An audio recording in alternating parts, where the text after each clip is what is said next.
is episode 3 of Just a Few More Minutes, recorded on January 15th, 2016. We are 3 veterans of the animation video game industry. I am Jeff Gabor. Alongside me is Michael Berardini and Pete, oh so pretty Paquette. As always, let's not waste time because we got a lot to cover and only just a few more minutes to discuss it.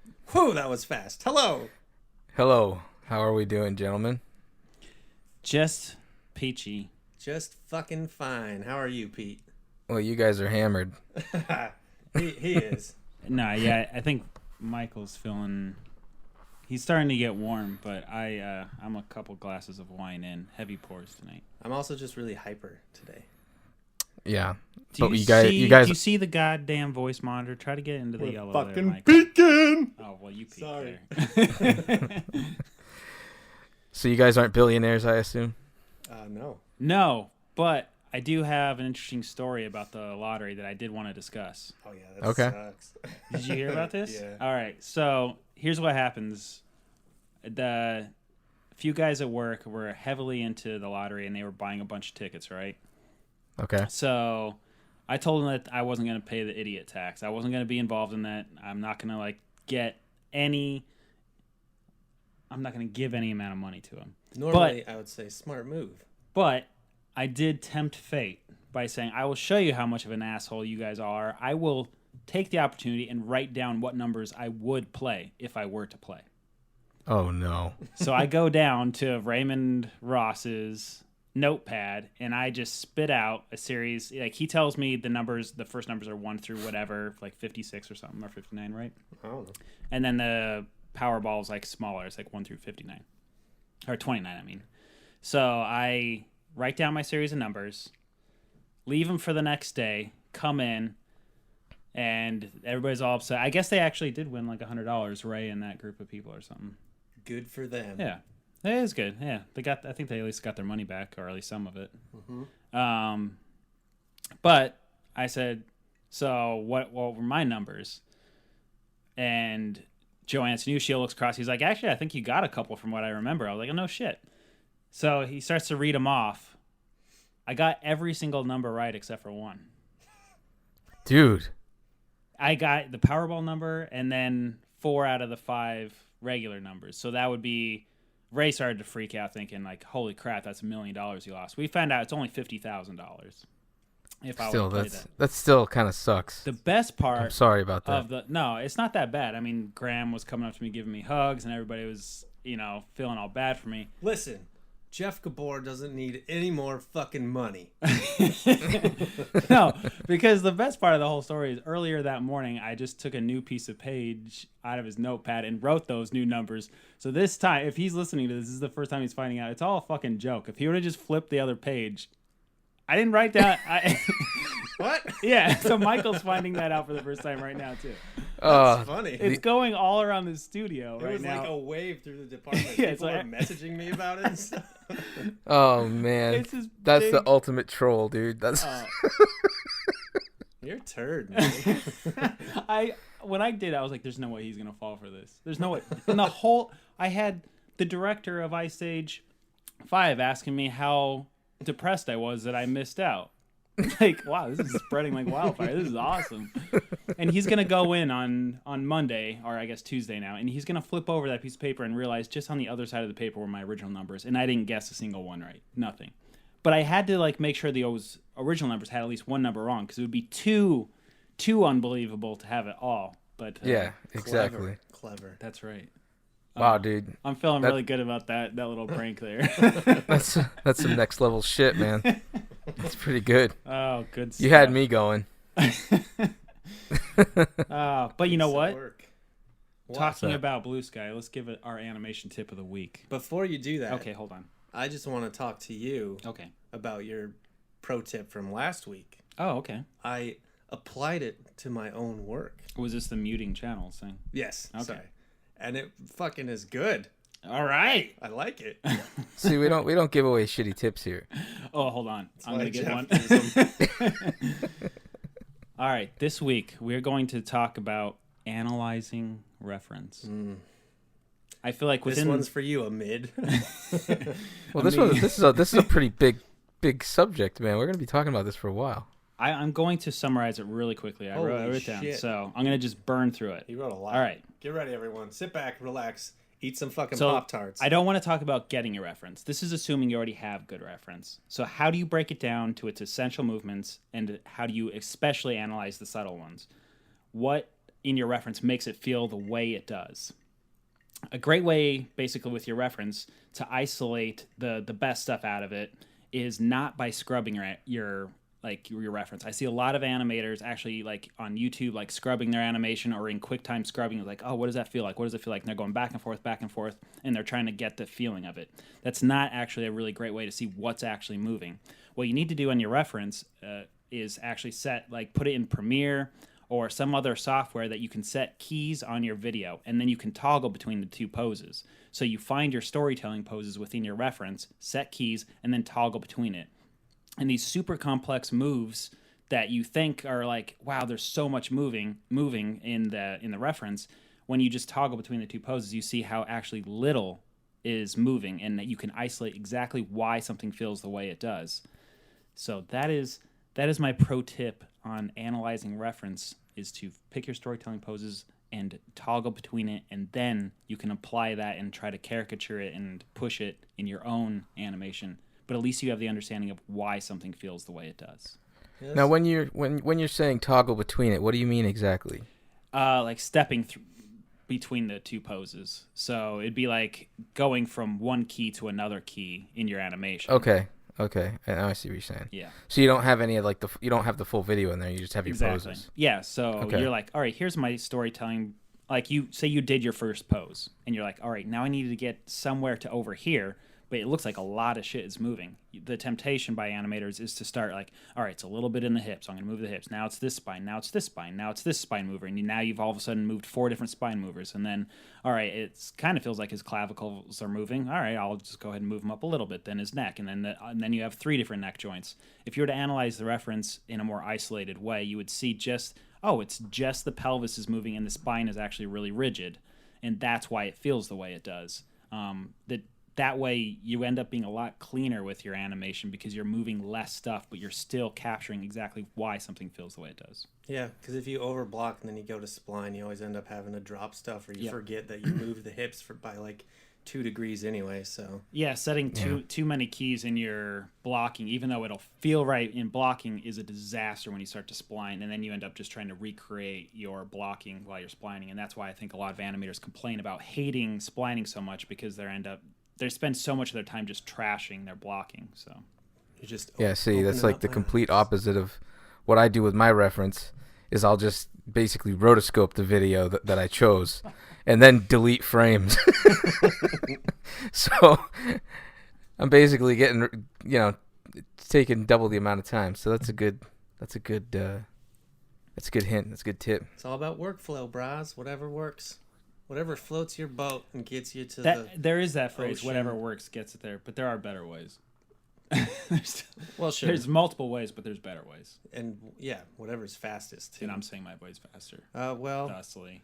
Okay. Yeah. Jeff Gabor, Annie Winner, can go suck a dick. Annie. Although I think he can suck a dick while he tells us what to do with animation. Yeah, he's just like, whoa.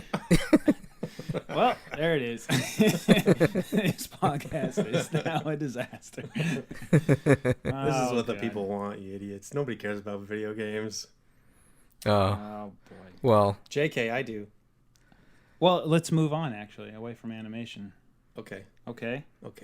Let's follow up also last week our Oculus talk. Oh. Yeah, that's right. Because we had a gamble going, and I think one of us was much closer than the other two. Yeah, you guys were laughing at me for how high the cost point was, my guess, but I wasn't too far off, suckers. What was the final amount? It was like 600, 650? I forget. This isn't a very my guess was 650. Yeah, I think it was $599, right? Okay. Or something like that. Yeah, that sucks.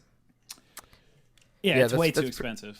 It's very expensive. And not to mention you need a beefy computer too. So yeah, for me that would mean I'm buying a beefy computer and that just to play some crappy games that are going to make me motion sick. But one thing I saw on Twitter that sort of was like, oh, that's a good point. How much does an iPhone cost? Like without a contract? Just a fucking phone is like $400, $500. This thing has fucking two whatchamacall screens in it and everything, and motion tracking, and it comes with a controller and I think headphones too. So yeah, but it does have all the potential of being about as good as the Power Glove. Well, perhaps a little more. Well, the Power Glove was broken right from the get-go. But I think, like, in general, that they're actually losing money on this. You think so? Because, yeah, I totally think so. I read a quote somewhere where he was saying, like, $600 is a lot of money if you were buying a 80-inch, like, 4K monitor.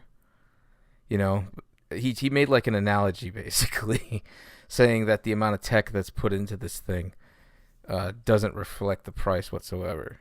Yeah. So, hey man, that's why I'm broken record, but I think the PlayStation VR will be better because it'll definitely be cheaper. Yeah. Not necessarily better, but it'll be cheaper and it'll be more widely acceptable because people have PlayStations. They don't have fucking super high-end PCs to run Crysis 3 or whatever. And, you know, I think they've announced more games for PlayStation VR than they have for Oculus and the Vive or whatever. So I think that's actually the VR. The Sony VR is actually rumored to be around $800. I say what? Yeah, according to what was it, Amazon France or something like that, like put it down as being $800. So yeah, but that has to be like a temp pricing thing, just to like, I don't know, because they said it's going to cost around the price of a console. The most PlayStation or Sony's ever charged for a PlayStation is like $600, I think. So I think that's the max potential it could possibly be. And I do think it is not as powerful as the Oculus, so it should be cheaper than the Oculus. And that's probably definitely going to be the point, especially once they saw that initial reaction from people about it being $600. You know, now it's their chance to jump on it. Kind of like what they did with the Xbox One. I was just going to say that. Yeah. They're smart over there, those Japanese folk. Yep. Pete, there's other video game news too. Well, what did I win, first of all? You get a Jeff blowjob. I'll discuss some animation techniques. So you gotta stroke the spline. Come on. Use the tangent handles, goddammit. If anybody was following just a few more minutes on our Twitter account, they would have got some pretty cool heads up about some cool games that you put out and put links to, such as Katana Zero. Yeah, Katana Zero looks awesome. It's totally like, here, I'm reading right from the website. Katana Zero is a fast-paced, neo-noir action platformer focused on tight, instant death, acrobatic combat, and a dark 80s neon aesthetic. Yeah. Now, I can honestly say, and then watching the gameplay and stuff like that, I've never seen interactive lighting on sprites before. So to me, that's pretty awesome. And it has that sort of feel. Have you played Hotline Miami? Hell yeah. Yeah. I watched Michael play it. Well, it has that sort of feel to it, that sort of aesthetic. You just keep going and you die, and then you go back and you just keep going and going and going. Yeah. Yeah, and it's pretty damn awesome looking. It looks like it'll be a lot of fun. It says it's coming in 2016, but there's no indication as to what platforms it's going to be out on. I'm assuming PC for sure. Mm-hmm. But I guess we'll have to wait and see, but keep your eye on it. I know, and just listening to the music too. The music sounded fantastic. It's just really cool, just, I don't know, environmental techno. I don't know how to describe it, but it's just fun. I did not watch the trailer. Sounds awesome though. It was good.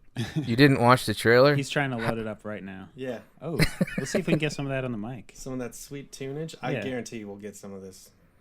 Yeah, because the music. Well, let's get a advertisement. Yeah. This is our sponsorship for the week. Speaking of, all right. While Michael's loading up that, I will give out our sponsor for the week. Unfortunately, we did lose another sponsor. That's how it goes. We're really bad at sponsorship. Well, I like to spice it up a little bit, and their copy isn't always the best, so I'm going to go ahead and give it my own spin, of course. So this week, That's a different podcast. All Don't right, mind pause that. Pause that, you son of a... All right. This week's commercial. Remember when you found that old abandoned house? When you just didn't give a fuck and threw rocks through each pane of the glass and found a stack of old Playboys in there and then threw dirt clogs at your little sister? Remember telling that old walrus-looking hall monitor that he doesn't need to see your hall pass? Yes. Those were your rebellious days. Yep. And relive those days again. Don't say. McDonald's now serves breakfast all day. Don't let the man tell you when you can eat your Egg McMuffin. You eat it when you damn well want to. So break out that old Playboy, break some glass, and eat your McMuffin any time of the day because that salty hall monitor can't say shit to you now, you rebel. Ba-ba-ba-ba-ba. I'm loving it. Wow. Or as Mike Walling would say, get it, dish. All right, sorry. All right, Michael's loaded up the trailer. I am. He should turn up the music so we can hear some of that. Well, I think it's going to be people talking. Why didn't you just... God... It's fine. We don't want to get, like, that's copyright. fine. Yeah, but it does look cool, right? Yes, it does. All right, so I encourage everybody to check out... it's got a killer pixel art aesthetic. Right, it does. And, what is the Drifter game? Zeo Drifter. Zero Drifter. Zeo Drifter. It has those kind of, like, quick, like... katana effects. It's kind of cool. Right there. You see it? So Pete, what's our Twitter handle again? Our Twitter handle JAFMM. is JAFMM podcast. Yeah, so check that out, and you can get all these updates every week, and at least see some really cool. I mean, if it's just artistic inspiration, if nothing else. Yeah, most definitely. Looks cool. And we'll be putting up, video links and stuff like that for these games that we talk about and other things as well. And such as Oxenfree. Oxenfree is a game that's coming out for the PC, Xbox One. Actually, it's out right now for the Xbox. Today. Yep. Yeah. Out today. Yesterday. It's a... I don't know. This week. Yeah. It's a timed exclusive with Xbox One, so it is coming to PS4. Thank God. This game is just gorgeous, and I'm not going to say too much about it because we are going to be talking about it later in our what we're playing now, because I have some things to say about it. Oh, snap, shit, crackle, pop! In other video game news, the multiplayer beta for Division has been announced. Cool. That was one of your. All right, yeah. So Michael was like, looking at like this is his most anticipated game of the year, and I think you mentioned it as well last week, Pete. Talking out of your butthole, sir. It was not my most anticipated. Pete, did you have it on your list? Yes, it was on my list. Yes, but you did. You were talking about you. I did agree with him. Yes. Okay. Anyways, so the beta will be out January 28th for Xbox players, and then the following day for PS4. Oh man, I'm gonna have to get on that shit because I pre-ordered it. Oh, okay. So I was gonna say the beta's right now exclusive only to anybody that's pre-ordered the game. Apparently. And let me tell you one more thing. I'm gonna go off that on a tangent real quick. It's tangent it up, bro. I believe right now, if you're an Amazon Prime member, you get 20% off all pre-orders. Oh yeah, that's true. Yep. It is true. You can also get a Prime membership for $20 less right now for some reason. So why don't more people hand out their Prime membership to people? Because as a Prime member, you get to hand out like 5 Prime memberships. Yeah. Do you? Yes, you get to share it with 5 people. Like, I don't understand why more people don't share. Like, why isn't it? Remember when the Gmail first came out? It's like, invite me, dude, invite me. Yeah. And you get all your friends, and everybody had a Gmail account in no time. Why isn't everybody handing out their Prime accounts to everybody? I don't think it's common knowledge. I had no fucking idea. Oh yeah, like I share it with my parents and my brother, and so they all have Prime, but I'm the one fucking paying for it. Yeah, but you're putting that out there now. Now I'm gonna have to share my Prime with all my fucking family. Yeah, great. What's the odds they listen to this podcast? I don't think. I hope they didn't listen to the last episode. Yeah, you blowing your dad. That's all I remember. Not even close. I'm pretty sure that was like, it was something to the effect of, I wish I could blow my dad in a competition. Wasn't that it? No. It was, I bet you my dad could suck your dad's cock better. Jesus, we're bringing this up again. Yeah. Again, sorry, Dad, if you're listening. Go somewhere else. Well, at least you're very saying... Animalisa. Animalisa. Oh yeah, and in animation news, Peanuts Fail. not up for an Oscar. Not good enough, Pete. Your favorite animated movie of the year, not worth two shits. Well, you know what I'm gonna do? I'm gonna pick up that flag, and I'm gonna run it up the hill. I'm gonna be dodging cannon fire, and I'm gonna raise that flag in the morning sun, showing that flag is the bullshit flag, because that movie was perfect. Why do you own a bullshit flag, Pete? Because I put up bullshit flags whenever I see bullshit. Okay. Shit rolls downhill. That's right. That's right. You guys got robbed. Well, I'm most surprised Meghan Trainor didn't get nominated. I know. That was a goddamn shame. Did you guys know Meghan Trainor flirted with Jeff? Really? I mean, that's his story. She was. That is not my story. All right, my story was legitimately. She came to the studio, and I showed her some Snoopy animation. Oh yeah, you did. Yeah, you did. And check out my white beagle.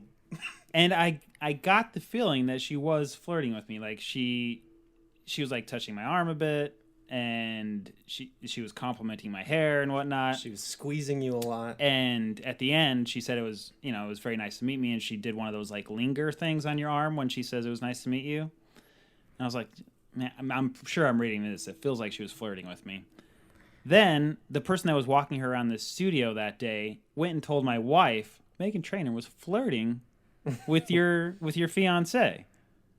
And I was like, shit, see, other people noticed it too. It wasn't just me. Like, I didn't just see that. So I'm just saying, I was feeling She's going to listen to this podcast and laugh out loud. Meghan Trainor, if you're listening, tweet us at JAFMM Podcast.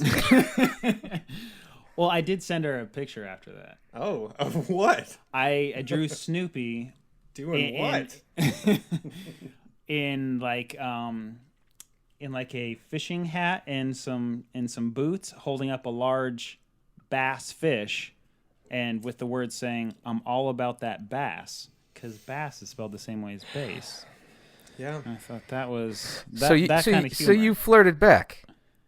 Okay, but I didn't send it to her. Wait, I yeah, sent it to our director, hoping he would then send it to Meghan Trainor. And you're flirting wrong, dude.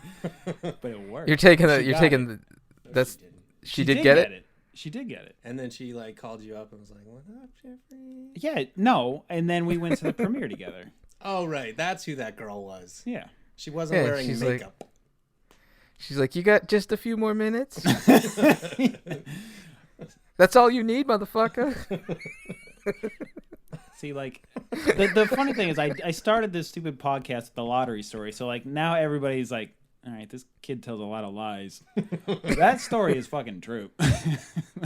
I will corroborate she was at the studio. Nah, that's a good story.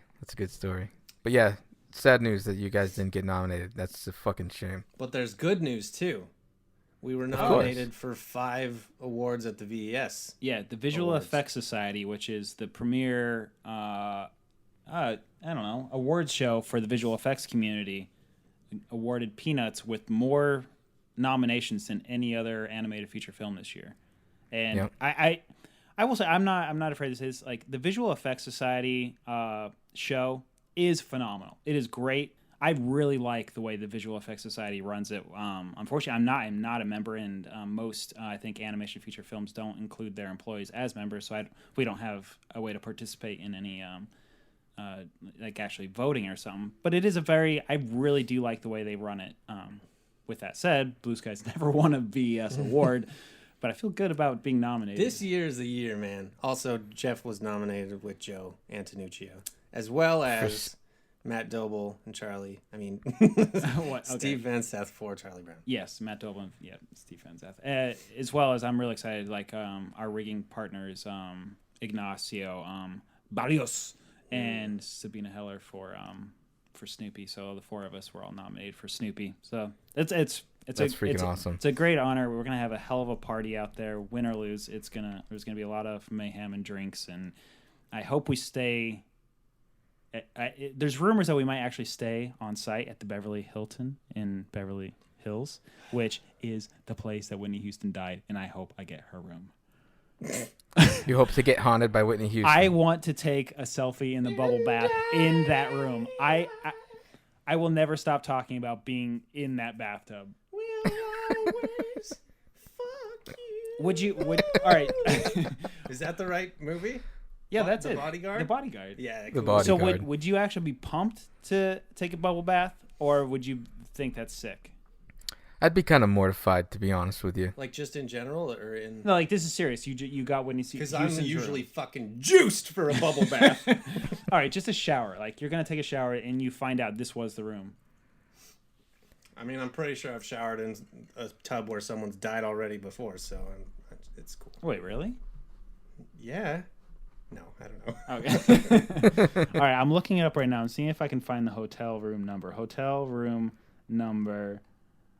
Where? Because I want to know. You are pining over this. I want to know. Don't. FYI, everyone, remember, we stated at the beginning of the show, Jeff has drank a bit tonight. Yeah.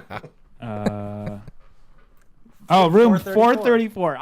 I am looking for room 434. That is it. I didn't think I would be able to find it. I am so excited. Welcome to the internet, friend. Yeah. You should request it. Oh man, dude, you can't. Look at the audio peeking from your excitement. I tried to back up, but I am excited. Oh, that is like winning the lottery right there. Sure. I think I'd be more excited to be in that room than actually win the award. Like that is its own prize. All those selfies. I will post an actual selfie pixelated in the general region if we get that room. Okay. That is exciting. If you guys get that room, yeah, you got to take a selfie. Oh, dude. Definitely. What if? Yeah, what if? And then you guys also like the only other movie that really like led was Star Wars, right? Yeah, they had 7 and Otherwise we had 5. Yeah. All right, yeah, I saw your thing, but there was one thing that beat even Star Wars. What? Game of Thrones. 9. Nobody cares.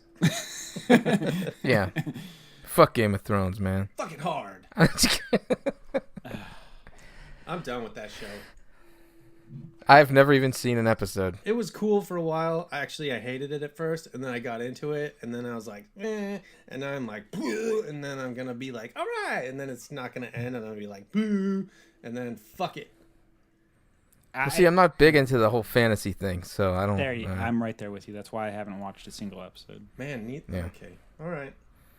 What nerd? That's why there was no laughter in my game of. Because I knew I'd never watch it when everybody came to like, the wedding, everybody died, everybody's favorite characters died. So I was like done. I'm like, I'm not going to watch the show because I know there's some stupid bloody wedding where everybody dies, and the phrase has been said so many times, if you like a character, they're going to die. So it's like, I know everybody friggin' dies. I'm sure the little baby dragon or the whatever, Dingle or Dinkle or whatever, the monkey from Ice Age 4, I bet he dies. Okay. That could have been real bad there, friend. I need to take a sip. Pete, tell me what you're playing right now. What am I playing right now? Well, I've been playing a little bit of Legend of Zelda Triforce Heroes. Oh. I've been twitching that. Looks fun. It's a lot of fun. It's a lot of damn fun. Even by yourself, it's a lot of fun. How does it work by yourself? You have these things called dolls, Oh. and they're wooden dolls, and they come to life, and then you switch by touching the gamepad, and you switch between them that way, and then you it's basically just imagine like Link from the Past style puzzle tree, Yeah. if that's even a word. Sure. And for every level, and it's just that's what it is. You're just progressing through these levels. Each level's kind of a standalone puzzle. It's pretty damn awesome. So I've been playing that. Sounds good. I've been playing Fallout 4, that broken mess of a game. And, that's funny. Like a lot of people are saying that they're disappointed by the game, but you're the first person that's all out, so you're just saying it's busted.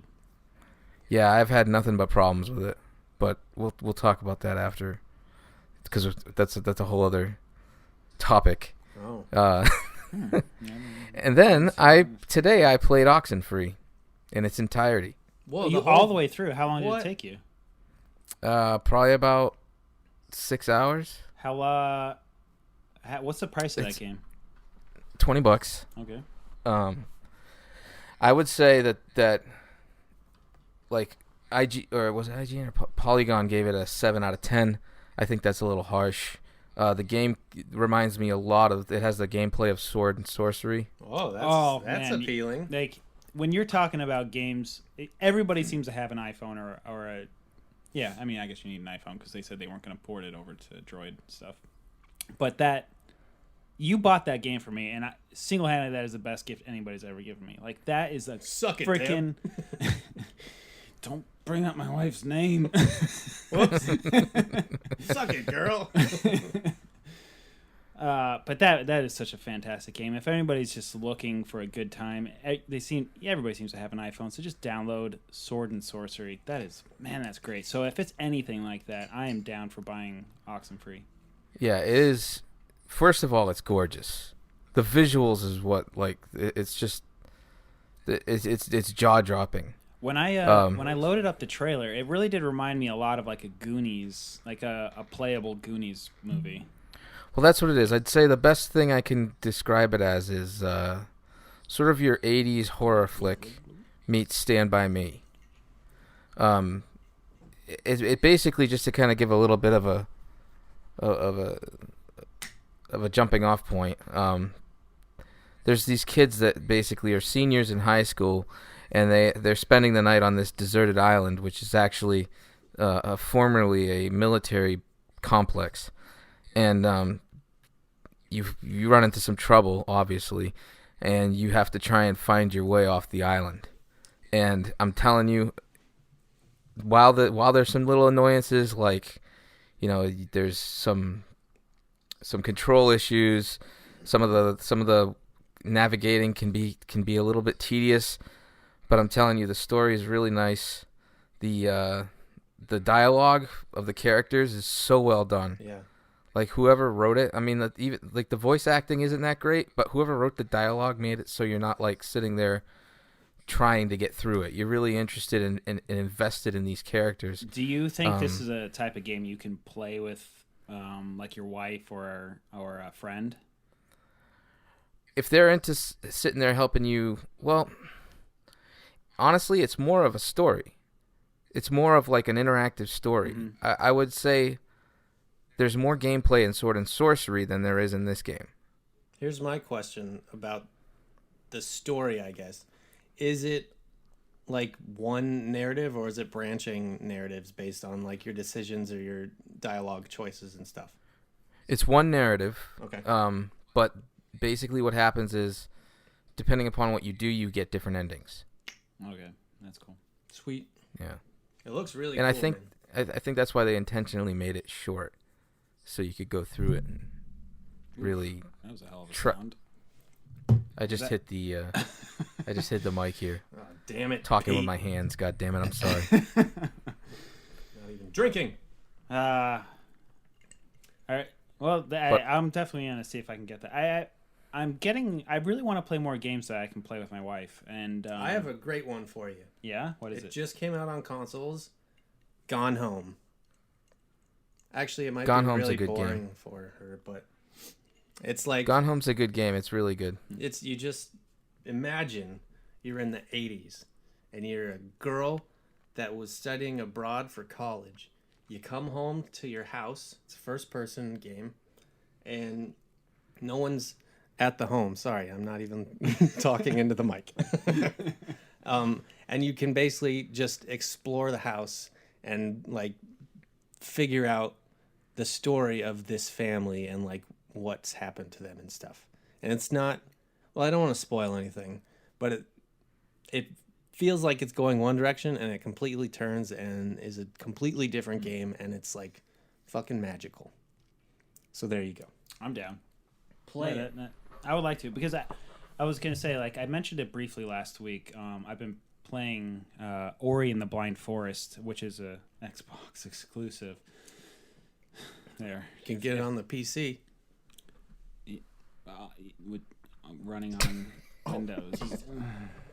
Continue. Anyway, so I've been playing it, and when I say I've been playing it, I've been watching my wife play it, which is an extreme rarity. Like, she just does not play games. She's not a gamer by any means. And to get her interested in something that looks beautiful and plays beautifully, and to get her to like have the attention span to stay with it, and to have the challenges and the difficulty slowly ramp up to where she can follow it, it means it's a fantastic game. I love it. I love the way it looks.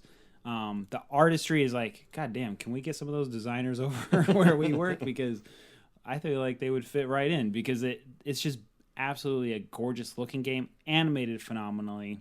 Story is fantastic, and it's a lot of fun to play. So, like, I remember my old GamePro magazines where it's like, it had graphics on one thing and like controls on another thing, and then like gameplay, and it had all the different breakdowns. This is like a, it's hitting a 5.0 there. I think it's a 10 out of 10. I think theirs was a scale 0 to 5. So okay, 5 out of 5 it is.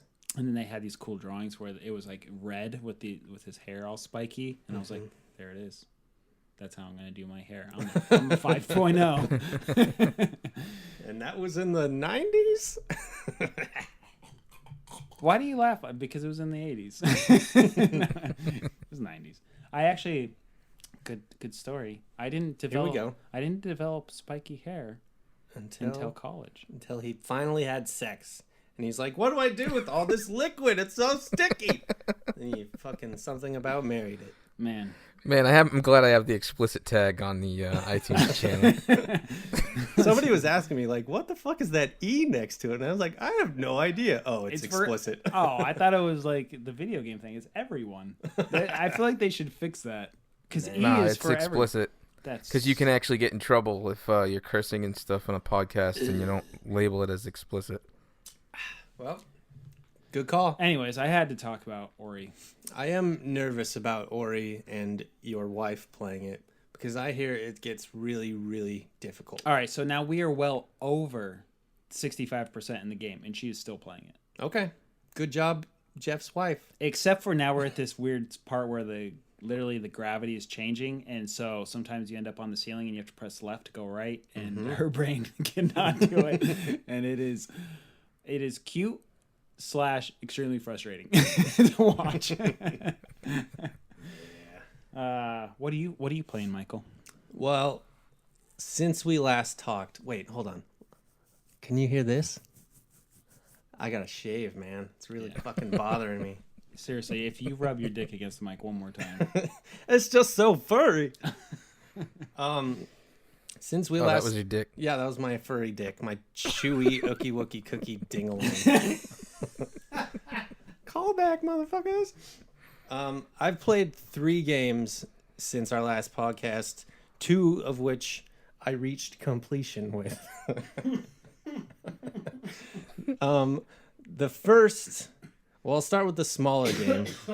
The first game is Zeo Drifter, which is like a very small little indie game. It's like a pixelated, basically rip-off of Metroid, but smaller. So you're basically a stranded astronaut, and there are 3 planets that you can travel between. Okay, so now we need a correction. What? You called the game I was talking about earlier Zero Drifter. Zeo Drifter. Zeo... XEO Drifter. Zero Drifter. Pete knows what it is. All right, but I was not talking about that game. What the fuck were you talking about? The one that hasn't come out with the guy that has like cancer. Oh, Hyperlight Drifter. Yeah. How am I supposed to know that's what the fuck you meant? Because it had the little shiny blade stuff. I thought you were just drunk talking out your ass. Sit back and let me talk. What was the name of it? Hyperlight Drifter. That's the game you're playing? It's not even out yet, you drunk bastard. Anyway, Zeo Drifter is really, really fun, and you can beat it in like 3 hours, and you feel really good about yourself. The other game that I played and beat with my wife, you can't do it because it's a PlayStation exclusive.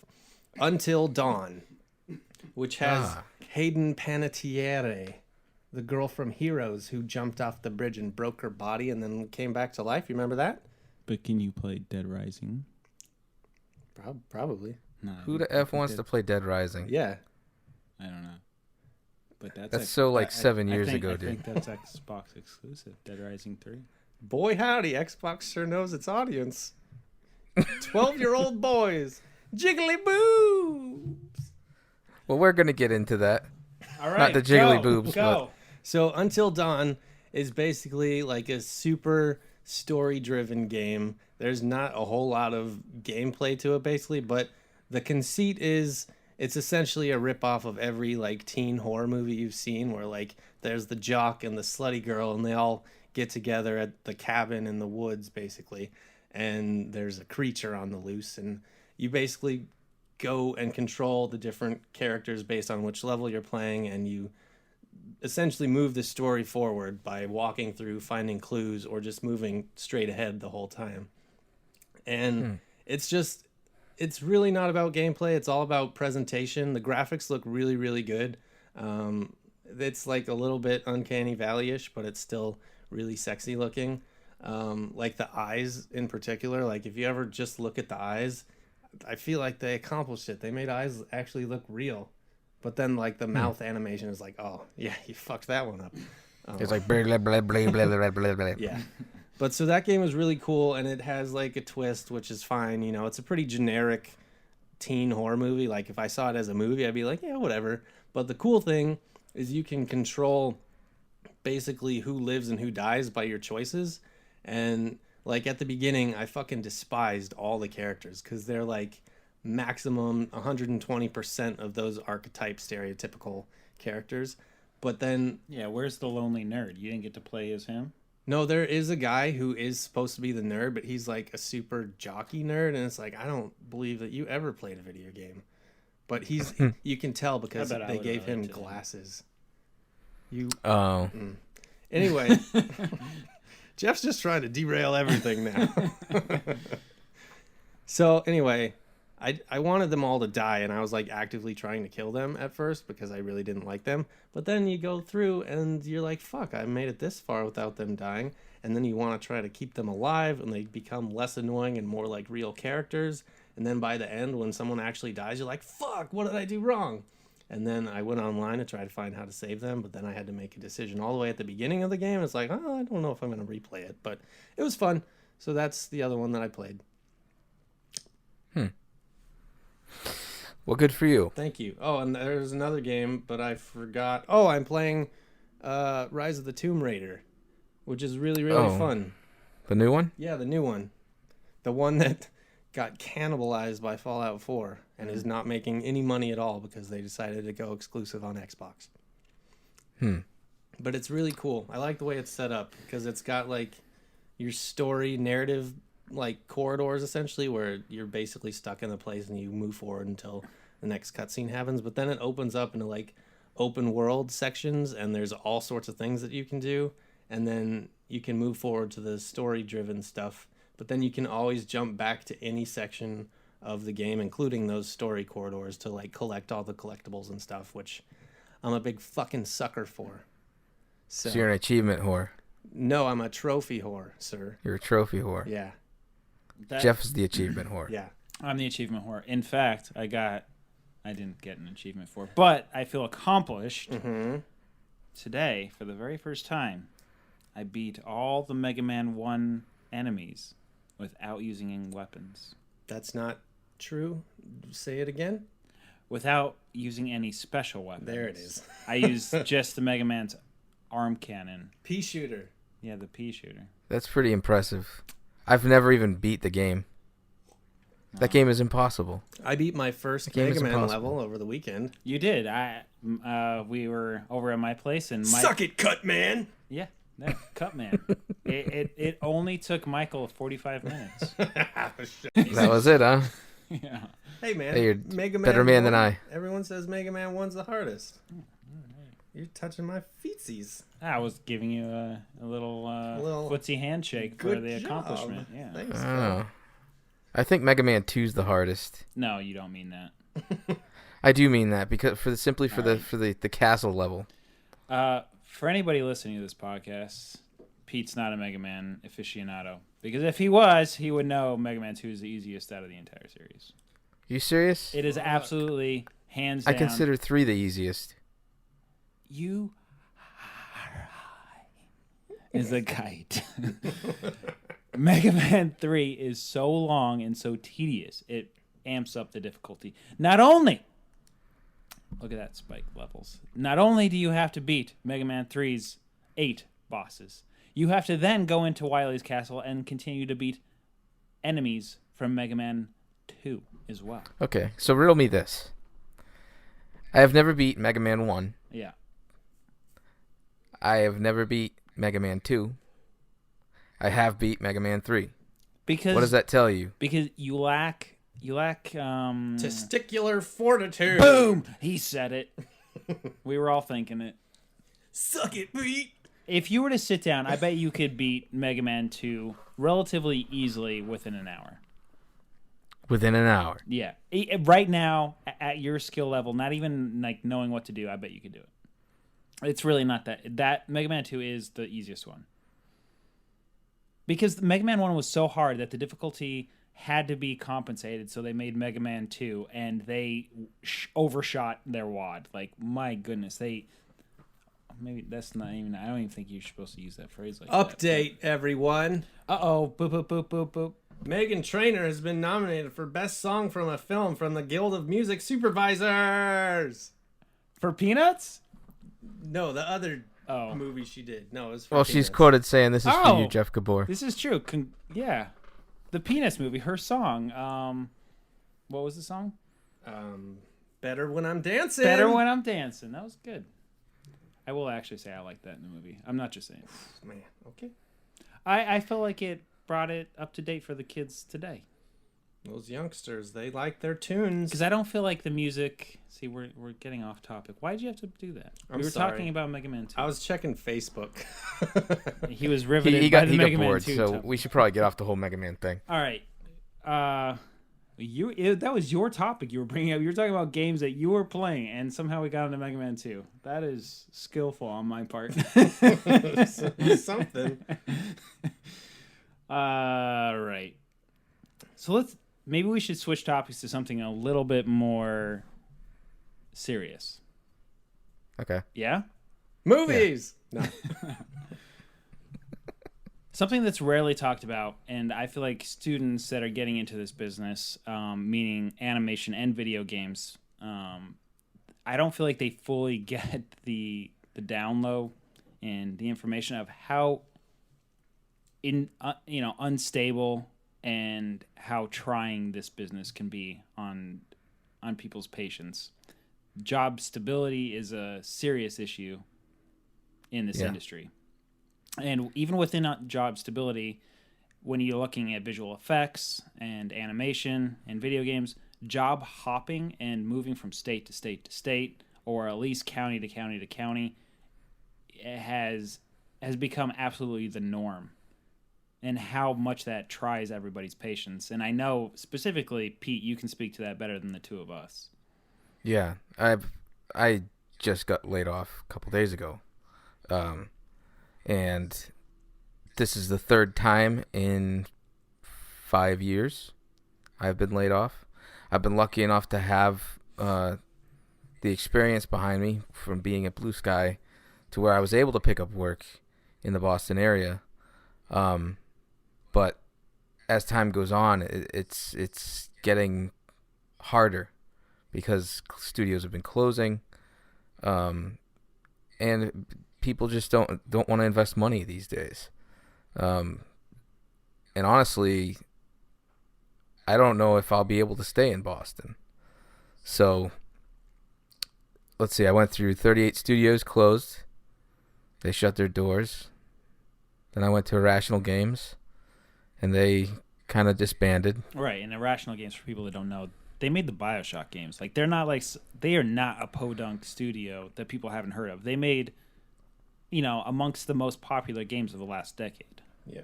Yeah. And the thing that, people, we're getting into the topic of like studio closures and why this happens and why you're seeing constant sequels. Games aren't making money anymore, and part of the reason, like, you could say, oh no, that's impossible, Fallout 4 just made, well, it's Fallout 4. and the ones that make all the money are like the Grand Theft Autos, the Assassin's Creeds, the Call of Duties. That's why you keep seeing those sequels coming out every year, is because it's a safe bet. Studios have actually gone, like AAA studios have actually gone away from the ones that go away from that. They're only really given one shot. They're given one shot to create a game that can become the next Assassin's Creed, etc. And if they don't like live up to that standard, they'll close. Yeah. And that's why you're always hearing about that. And let me be the one to say, like, I left Blue Sky on my own terms, because I wanted to move home to Boston and raise my kids in Boston. But honestly, if you don't have a job at one of the major studios, you have to have something in your back pocket at all times. That's where Blue Sky comes in, my friend. That's right. Come on back, Pete. Everybody would love that. Uproot the family. Yeah, say goodbye to all those children's friends, never to see little Rebecca again. You're really not painting a good picture here, man. Sorry. But yeah, it's if you're a person who's like, oh, I born and raised in Podunk, Arkansas or whatever, like Pimcane, born and raised here, never want to leave, and you want to be an animator, forget it. Yeah. Those days are gone. No, I mean, like Michael and I both grew up in Colorado and had to leave. There's nothing there. Yeah, but we had to completely leave. There's nothing there, and we both wound up at Blue Sky Studios, and this is the only game in town. Yeah. It is. Like the East Coast, this is it. This is the only major feature film studio. Like outside of that, it's freelance or video games. If Blue Sky were to shut their doors, we would all be scattered back to California, or to Europe, or India, Canada. Yeah, and it would be chaos, and those jobs would be completely unstable. There's very few, like what you were talking about, the video game industry is completely applicable to the animation industry too. Like why people bitch and complain about sequels to major movies. Well, why? We just made Peanuts movie, which I realize it's a franchise, but it is, in terms of the modern industry, it is a unique film. Well, it just made the least amount of movie almost any Blue Sky movie has ever made. But it is the most unique and, for what I consider, one of our best films. But it was not rewarded with people's patronage by going and picking up a ticket.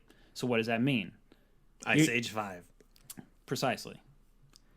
Now, we're all happy to work on Ice Age 5 and have a job, but would we prefer to continue to like practice and just do new things constantly?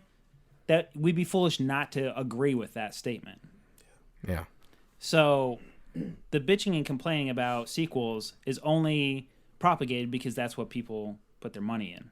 People vote with their money, and we're going to continue to see that with AAA titles of Call of Duty 7000 and Halo 6 and whatever. Like, that's why you want to put your patronage to Zero Drift. No. Zeo. Why do I keep wanting to put an R in there? Because you're stupid. Zeo Drifter and Hyperlight Drifter and all these other drifting games. Yeah, and games with fall in it. Titanfall, Crowfall, Fallout, Skyfall. Keep going. Game. Yeah. I want to see how many we can do. Fall Scar and 7 years ago. Horsefall. There's definitely a pig fall out there. Fall Rising. Fall Rising. That makes me laugh. Fallville.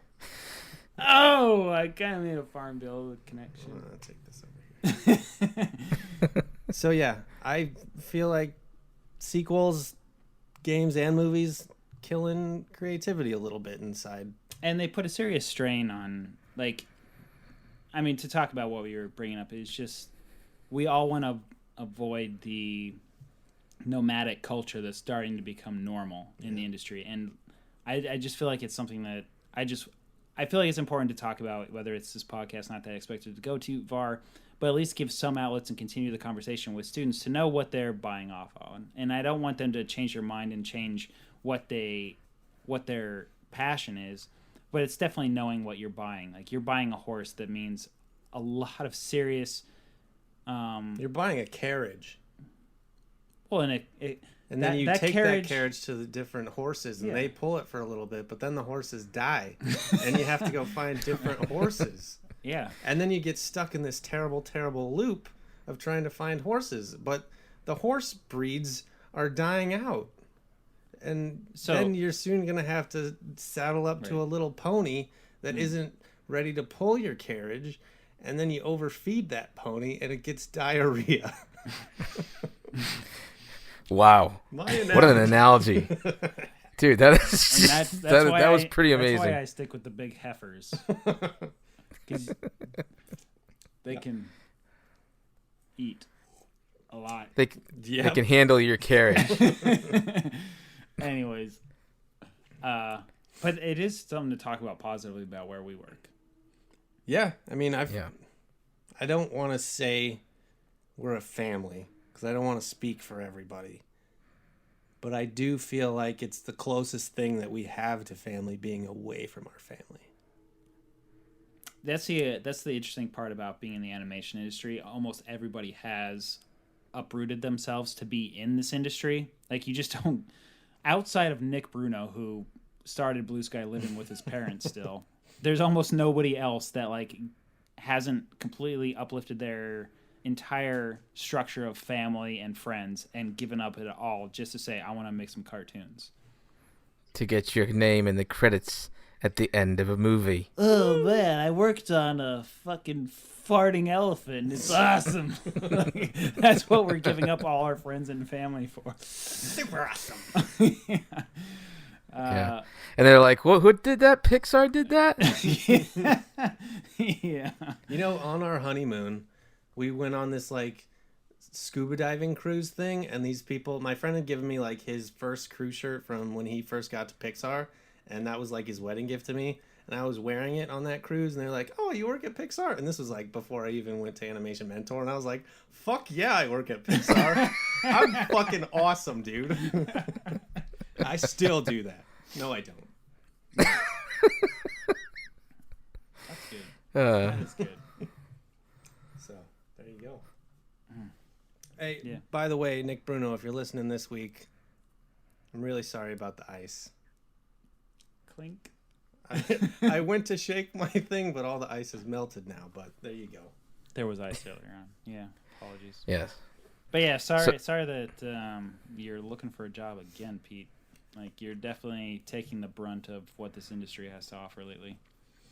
Yeah. It's been one of those things where every time this happens, I wonder if I made the right decision. You did. Always. Hold up. Maybe he should have stayed at Blue Sky and stayed with me. That decision. I thought he meant the decision Although to I be do, an animator. Oh, no.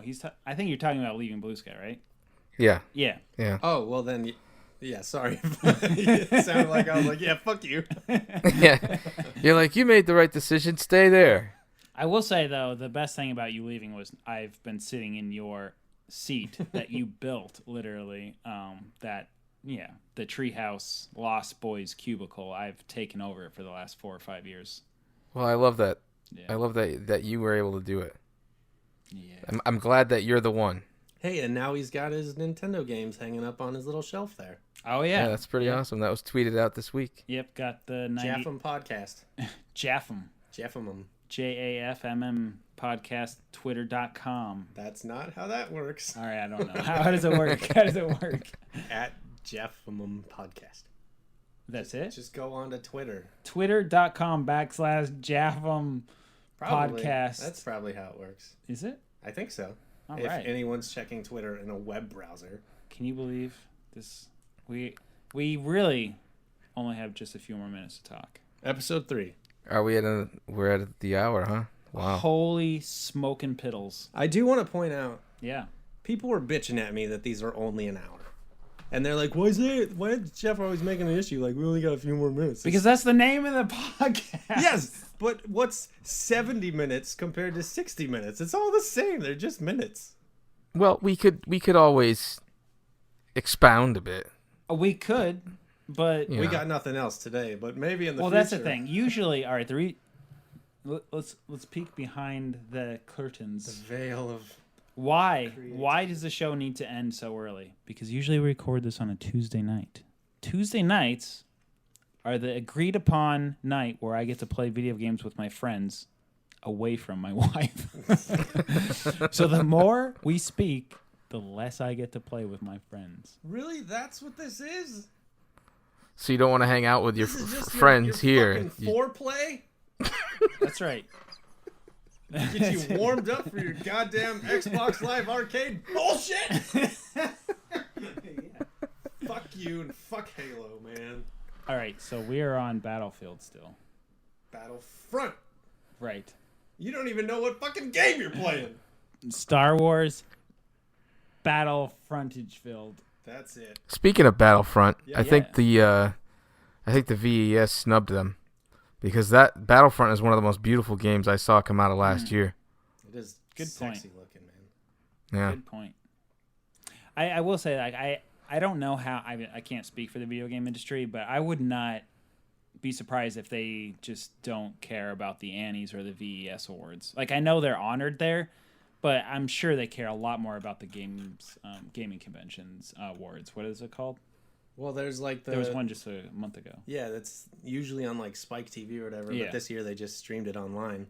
I think it's just the Video Game Awards. I think it is. I think it's just video game awards. Which this year was like really good actually, because usually they're really embarrassing and awkward.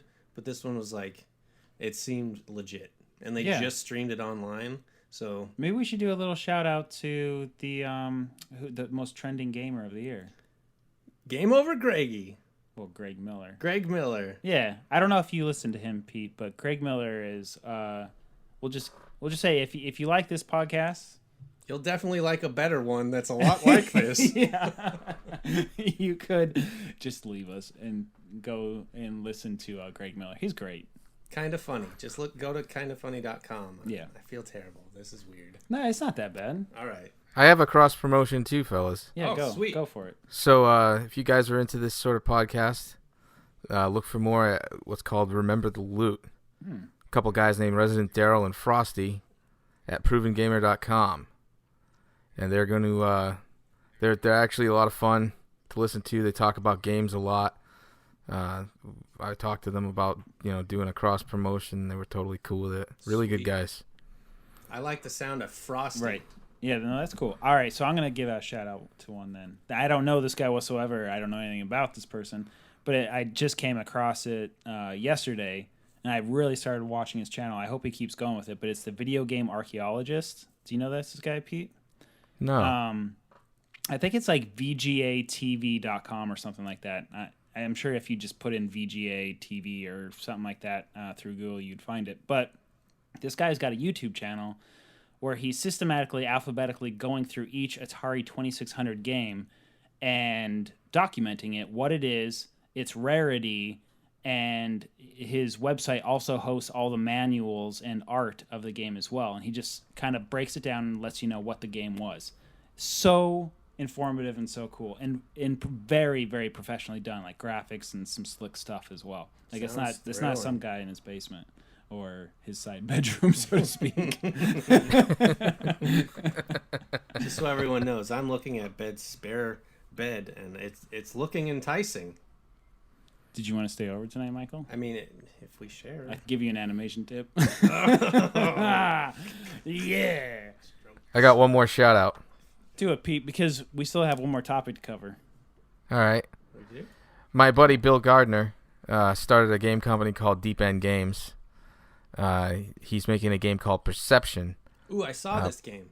Yeah, Perception is a game that is you play as it's a first-person narrative horror adventure that tells the story of Cassie, a blind heroine who uses her extraordinary hearing and razor-sharp wits to unravel the mysteries of an abandoned estate that haunts her dreams. So, if you haven't seen this, it's very cool looking. It's very different. they're good guys.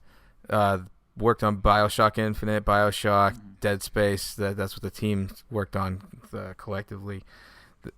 If you want to see it, you can go to IGN, and there's an 11-minute exclusive. It's really cool looking. I like me some horror games, man. It looks cool. It's like the girl, she uses echolocation because she's blind. So, like, just imagine a girl walking through a dark house, and she's just like, oh! Oh! Like a bat? Yeah. Oh. Because, people actually do that, but just with, like, clicks. What's the guy's name again, Pete? Bill Gardner. All right, so Bill Gardner, if he needs some sound effects, Michael Berardini, what does the echo sound like? Please do it again. There he is.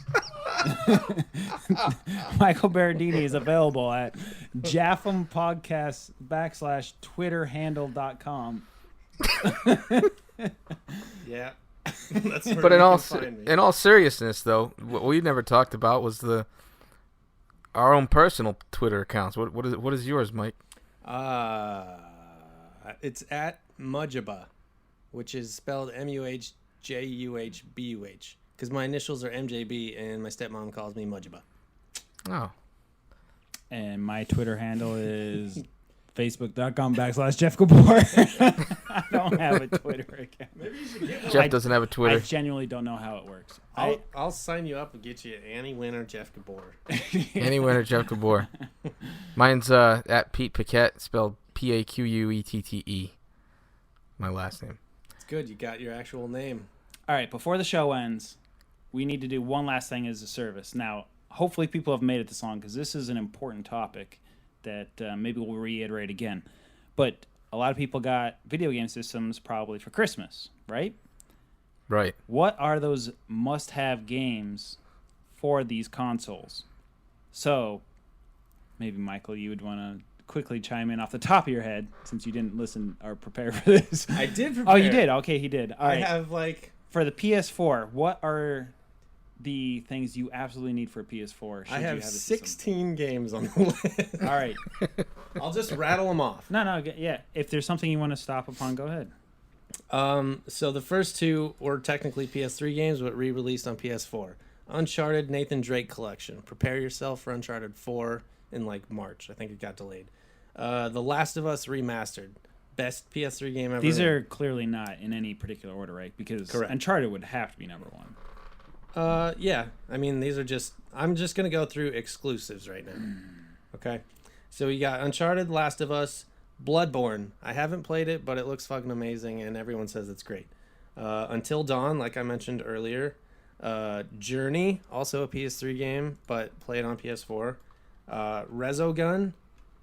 And it might be difficult. I guess it should not include it on the list because I don't think you can get it anymore. But PT, the playable teaser that Konami has since removed and deleted, and you can't get it unless you download it. Was Towerfall? Towerfall's a PS4 exclusive, right? It's on PC, but It was Tower... a Ouya exclusive initially. Oh, yeah. Was it on Wii? No. Ouya. Oh. That piece What of the joke. fuck is that? Exactly. Yeah, that's why it is not on that anymore. Towerfall Ascension is like the best couch co-op game ever. So good. So many nights that we've played arrow shooting. If there's a regrettable reason why to have the Xbox and not the PS4, Towerfall for me is that. Goddamn, what a great game. If you want to play a game with really, really sexy graphics but not very good story and or gameplay, The Order 1886. It's really, really good graphics. If you want to impress your mom with look how much graphics have come along, mama.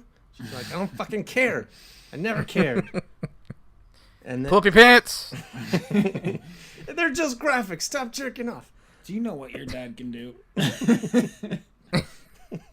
Have you seen him suck dick compared to the other dads? All right, these other ones are not exclusive, but they're great. Gone Home, like I mentioned. Soma, favorite game of last year. Alien Isolation, fucking awesome survival horror game. Outlast, another fucking awesome survival horror game. The Walking Dead series, which was technically on PS3, and you can get it on your iPad and shit too, but everyone should play that. And then I just wrote, if you want a fun, stupid skateboarding game, get Ollie Ollie and Ollie Ollie 2. and then get Ollie Ollie Oxenfree. That's the game we were talking about earlier. Correct. So you could play Ollie Ollie, then download Oxenfree. Yeah. Yeah. And that'll only cost you probably like $30 for a really shitty joke. but also 2 cool games. Yeah. Win-win. You could make jokes and fucking support indie games and not Assassin's Creed 8, and which is support just going to close down. Yeah. Yeah. Yeah. Right, Pete? Pete, were there any games you wanted to talk about for any particular systems that were must-haves? Wii U. I'll go down the list. Mario Kart 8. It is awesome. I know you're very partial to Mario 7, right? No, fuck Mario 7. Mario Kart DS is the absolute height of Mario Kart. It will never be reached again. They made a lot of decisions that they... Have you played the new Mario Kart 8? Of course he hasn't. He only says DS because he can kick everyone's ass at it. Because there is snaking. There is snaking in Mario Kart 8. Fuck, that can't be true, is it? Really? I've snaked in Mario Kart 8. I've been saying we should get a Wii U for the department, and then we play that instead of the DSs. No. That game is fucking awesome. All right. The levels are awesome. It's just it's HD. It's beautiful. All right, moving on. Super Mario 3D World.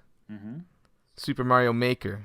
Hell yeah. Super Mario Brothers U and Super Luigi U. There's a theme. Yep. Wind Waker HD. It's a remake of the old GameCube game. It's fucking gorgeous. Donkey Kong Tropical Freeze. Mm-hmm. Yoshi's Woolly World, which is a fucking awesome game. Just got that one for Christmas.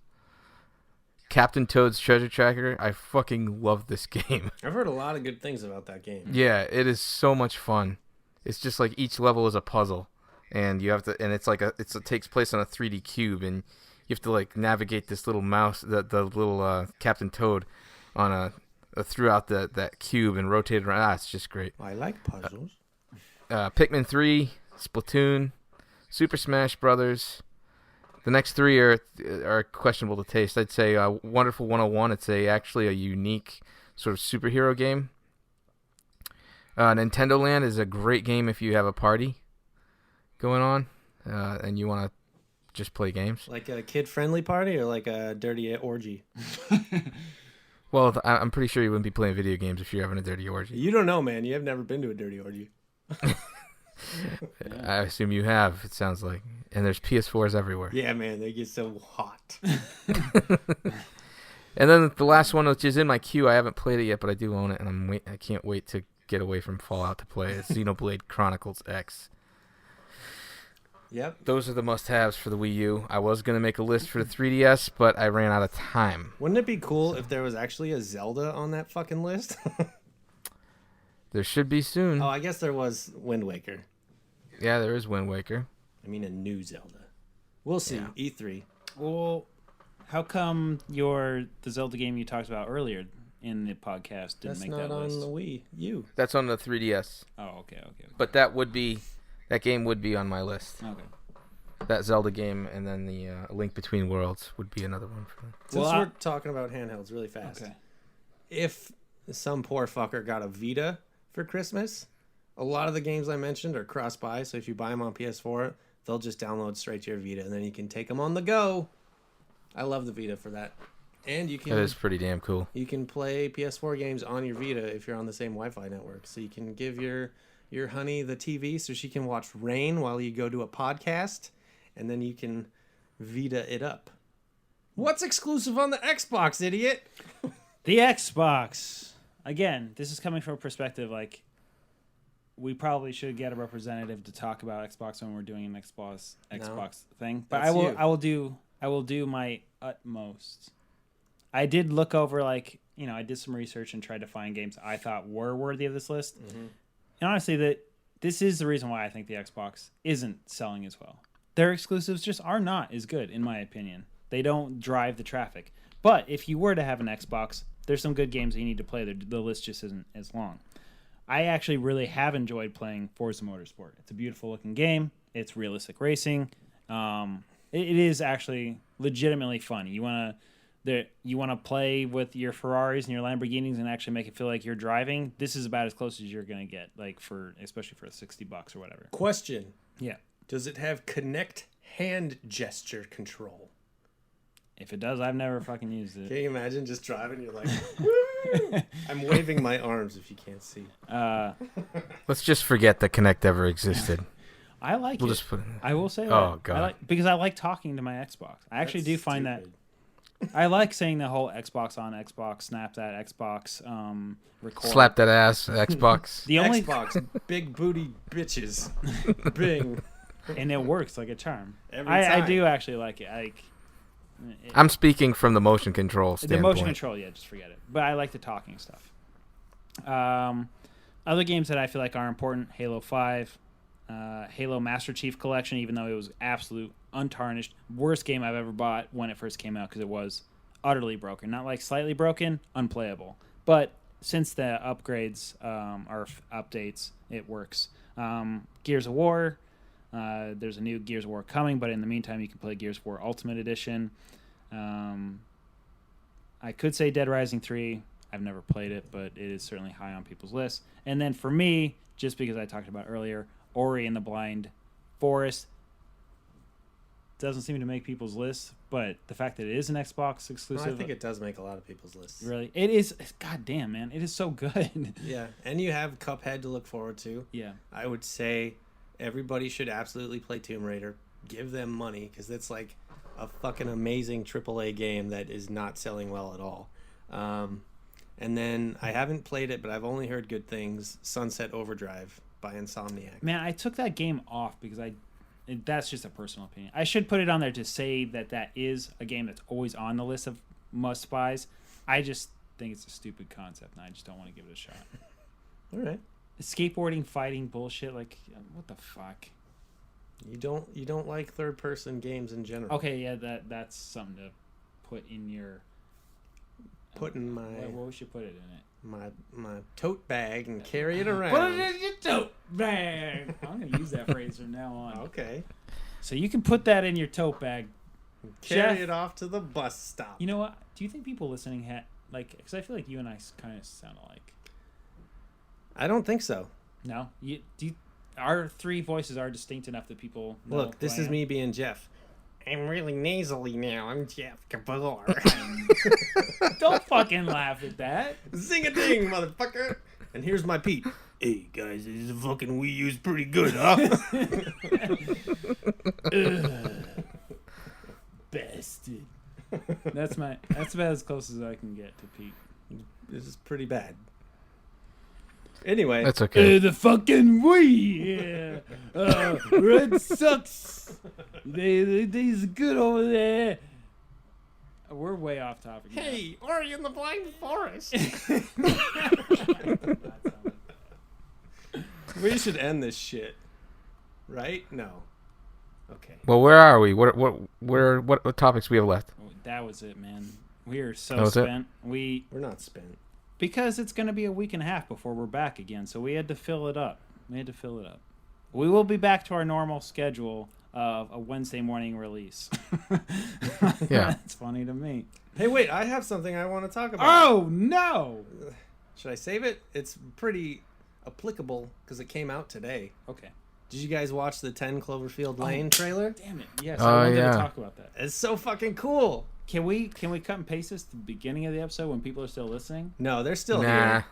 Welcome. Everybody's still here. to the- Don't worry to about the it. butt end of the podcast, listener. Yeah, you've had to wait an hour and 20 minutes to finally get us to talk about 10 Cloverfield Lane? Yeah. Lane, It was just yes. such a cool trailer. Yes. Because it fucking came out of nowhere, and then you watch the trailer, and it's like, what the fuck does this have to do with Cloverfield? Are you a John Goodman fan? Yeah. I think John Goodman. I like John Goodman. He's a good man. I feel like he gets shit.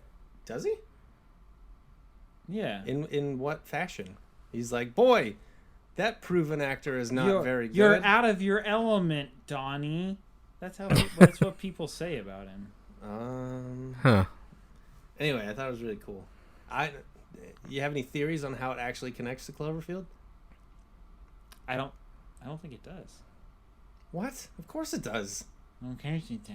It's You asked me Well, for a bold prediction. My bold prediction is they're gonna do a pan at the last 10 seconds of the movie, and you will see a street name called Cloverfield Lane, and then people will be like, that was the connection. That was the connection. A fucking sign. There's not even a goddamn monster. There's nothing. All it is. Did you watch the trailer? Or? Yeah, because from what I got, it's going to be more of a connection about the wind killing people, and it's going to be a connection to some Robert Zemeckis movie. It's bullshit. You're stupid. Pete, do you have any theories? My theory, I don't have one because I never watched the first one. What? So Pete, no. Okay, so but I can tell you that it looks very interesting. Cloverfield found footage monster movie. This is completely not that at all. But at the very end of the trailer, you get a little glimpse. She looks outside the window, and he's like, "Don't go out there," and she sees something. My theory is this is a prequel. This is how the Cloverfield monster was created in some way. Because remember at the end of Cloverfield, this isn't really spoilers because you wouldn't even know to look for it unless somebody told you. But the last shot of Cloverfield, they're on like a Ferris wheel, and there's a shot of the ocean, and there's like a tiny little probe that like falls from the sky into the ocean. I think this will somehow sync up to that. Boom! You want bold predictions? That's fucking dumb. Pack it in your tote bag and carry it off to the bus stop and wait for the bus to come, Grandma. Or could it be in an alternate reality where there was just like the thing is roaming around trying to find people? Well, see, I think in Cloverfield, the big monster gets killed, but it creates little spores. So the other theory is the world has been overtaken by all these little spores, and he's just keeping her like captive inside of this place. So it could be a prequel or a sequel, or just not anything to do with it.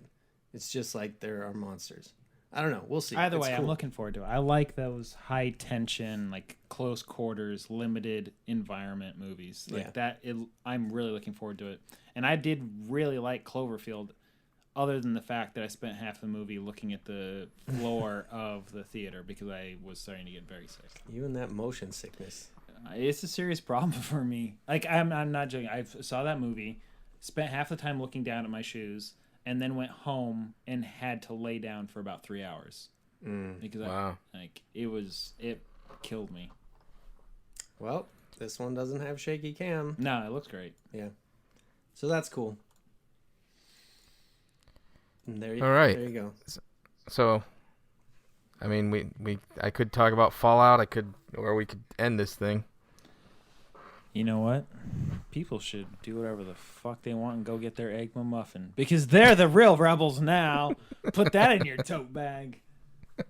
Yeah, McDonald's. We already got another sponsor lined up. Whoa, don't tell them that.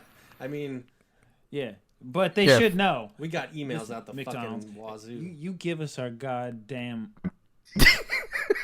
Wait, hold on. You know what? This is a bold statement, and I'm going to say it now. Say it. If McDonald's does not bring back those cookies from the goddamn 80s that they used to put in the Happy Meals, I'm fucking going to tell them where to stick their sponsorship. Do you remember those cookies? I was barely born. They were like... Dude, they were good, the little right? chocolate chip cookies. No! No! He's freaking out over No. They were like these You little... could get the option for the little chocolate chip I cookies. didn't want the chocolate chip cookies because there was these ones that, and they kind of were like molded to look like either like the little Fry Guys or there was. Oh yeah, Mayor McCheese and shit. Yes, yeah, I remember they that. They had the shapes of the characters, and they were so good. And they came in a little plastic bag inside the Happy Meal, and they got rid of them. And I don't know if it was a health kick thing or what. But I loved those cookies. So I'm going to make the bold statement that we will drop their fucking sponsorship and stop talking about them. And they will no longer have the benefit of our listeners if they don't bring those cookies back. Yes. What are they? Yes, those are them. I just did a search for McDonald's cookies. They look awful. Jeff has a terrible memory. I didn't say they ruined look good. by nostalgia. They look very unhealthy. I would not eat these at all. Bring them back. Or they're like shortbread cookies, yes, right? they were like shortbread cookies. Yeah. Yeah. Yeah, look at those shapes. There's Ronald McDonald there, and their shaping is impressive. I'm saying they look like they taste like a pile of shit. The stupid bird with the goggles. Like that's the one I remember eating and liking the most. Yeah, because she's pretty cute, right? Yeah. Yeah. I would. Yeah, I would You definitely would give her munch some her animation. cookie. Yeah, tips animation. Okay. I'll put her in the tote bag and take her to school and give her some straight A's. Yeah. Yeah.